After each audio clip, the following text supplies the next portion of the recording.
دیکھیں جمعے کا دن ہفتے کا صرف ایک دن نہیں ہے بلکہ اللہ تعالیٰ کی خاص رحمتوں، برکتوں اور دعا کی قبولیت کا دن بھی ہے۔ یہ وہ مبارک دن ہے جس دن نیک اعمال کا اجر بڑھا دیا جاتا ہے اور بندے کو اپنے رب سے قریب ہونے کا موقع ملتا ہے۔ السلام علیکم، this is Aqsa, hopefully you all are doing great by the grace of اللہ۔ الحمدللہ میں بالکل ٹھیک ٹھاک ہوں اور اللہ کے فضل و کرم سے خیریت سے ہوں۔ دیکھیں زندگی کی مصروفیات، گھر کے کام کاج اور ذمہ داریاں کبھی ختم نہیں ہوں گی۔ جمعے کے دن کاموں سے تھوڑی بریک لے لیں اور اپنے رب سے جڑ جائیں۔ کوشش کریں کہ اپنے چھوٹے موٹے کام جلدی نمٹا لیں، غسل کر کے صاف ستھرا اور خوبصورت لباس پہنیں اور اپنے رب کے حضور بیٹھ جائیں۔ جمعے کے دن اچھا لباس پہننے کے بارے میں نبی کریم صلی اللہ علیہ وسلم نے ارشاد فرمایا، تم میں سے کسی کے لیے اس میں کوئی مذائقہ نہیں ہے کہ اگر اس کو وسعت ہو تو وہ روزمرہ کے کام کاج کے وقت پہنے جانے والے کپڑوں کے علاوہ جمعے کے دن کے لیے کپڑوں کا ایک خاص جوڑا بنا کے رکھے۔ مطلب اس کا یہ ہے کہ جمعے کے دن وہ لباس پہنے جو عام روٹین میں آپ نے نہیں پہنا۔ مگر افسوس کی بات تو یہ ہے کہ ہمارے پاس بازار جانے کے لیے الگ سوٹ ہوتا ہے، کسی کے گھر دعوت پر جانے کے لیے بھی الگ ہوتا ہے، پارٹی اور شادی کے لیے بھی الگ ہوتے ہیں، مگر جمعے کے لیے ہم نے وہی روٹین والا جوڑا رکھا ہوتا ہے۔ دیکھیں آج وہ لباس نکالیں جو آپ نے کسی کے گھر دعوت پر جانے کے لیے بنا کے رکھا ہوا ہے، اس کو پہنے، چاہے 2 گھنٹوں کے لیے ہی پہنے، مگر آج وہ خوبصورت سا جوڑا اللہ تعالیٰ کی رضا کے لیے پہنے اور اللہ کے حضور جھک جائیں۔ سکون سے بیٹھ کر قرآن پاک پڑھیں، درود پاک پڑھیں، استغفار کریں اور اپنے اللہ سے دل کھول کر مانگیں، اپنے گناہوں کی معافی مانگیں، اپنے رزق میں برکت، وسعت، کشادگی مانگیں۔ اگر آپ بے اولاد ہیں تو اپنے لیے اللہ تعالیٰ سے نیک اولاد مانگیں، اور اگر آپ کے بچے ہیں اور وہ نافرمان ہیں اللہ تعالیٰ سے ان کی ہدایت مانگیں۔ اگر آپ کے بچے بے روزگار ہیں تو وہ مائیں اپنے بچوں کے لیے اچھے اور حلال روزگار مانگیں۔ جن کی شادیاں نہیں ہو رہی وہ اپنے لیے نیک ساتھی مانگیں، اپنے والدین کی صحت مانگیں۔ اگر آپ کے والدین وفات پا چکے ہیں تو ان کی بخشش مانگیں، اپنے دکھوں، آزمائشوں، پریشانیوں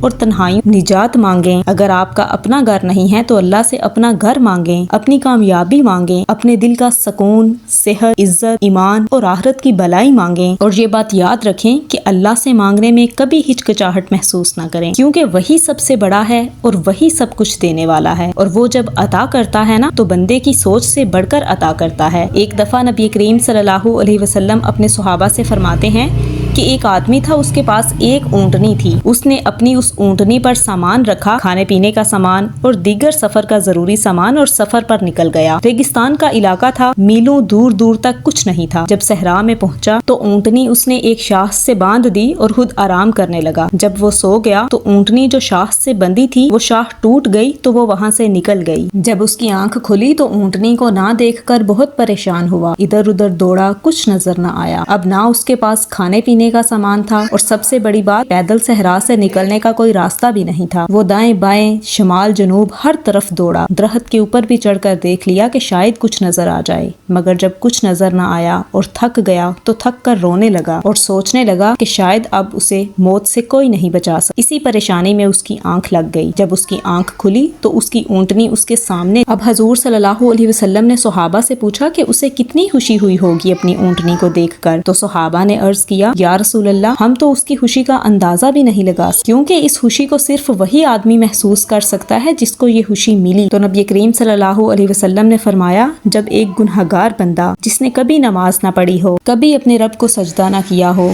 کبھی اللہ سے کچھ مانگا نہ ہو، جب وہ اللہ کے آگے اپنے ہاتھ پھیلاتا ہے، جب وہ اللہ کے آگے جھک جاتا ہے، اللہ اتنا زیادہ خوش ہوتا ہے جتنا وہ آدمی صحرا میں اپنی اونٹنی کو دیکھ کر خوش ہوا تھا۔ جب اللہ تعالیٰ کا کوئی گنہگار بندہ اللہ کے آگے جھک جاتا ہے اور اللہ کے سامنے اپنے ہاتھ پھیلا دیتا ہے، اللہ تعالیٰ کو اتنی زیادہ خوشی ہوتی ہے جتنی صحرا میں اس آدمی کو بھی نہیں ہوئی تھی، یعنی اللہ اس سے بھی زیادہ خوش ہوتا ہے۔ اس لیے یہ مت سوچیں کہ میں نے پہلے کبھی نماز نہیں پڑھی یا پہلے کبھی قرآن اتنی دیر سے نہیں کھولا۔ دیکھیں آج سے ہی شروع کر لیں، ہو سکتا ہے آج کا دن آپ کی زندگی بدل دے، ہو سکتا ہے آج کی ایک سچی دعا آپ کی تقدیر میں آسانیاں لکھ دے، آج کا ایک سجدہ اللہ کو اتنا پسند آ جائے کہ وہ آپ کے گناہ بھی معاف کر دے اور آپ کی پریشانیاں بھی دور کر دے۔ آخر میں اللہ تعالیٰ سے دعا ہے کہ اللہ تعالیٰ ہم سب کو سچی توبہ کرنے کی توفیق دے اور ہمیں اپنی رحمتوں کا مستحق بنائے، اور ہم سب کو اس راستے پر چلائے جس پر اللہ کے نیک لوگ چلے، نہ کہ گمراہوں کے راستے پر۔ آمین۔ And if you like this video please subscribe to my channel and share it with your friends and family members. May be this small message can can change someone's life. See you in the next video inshallah. Till then, stay happy and stay positive.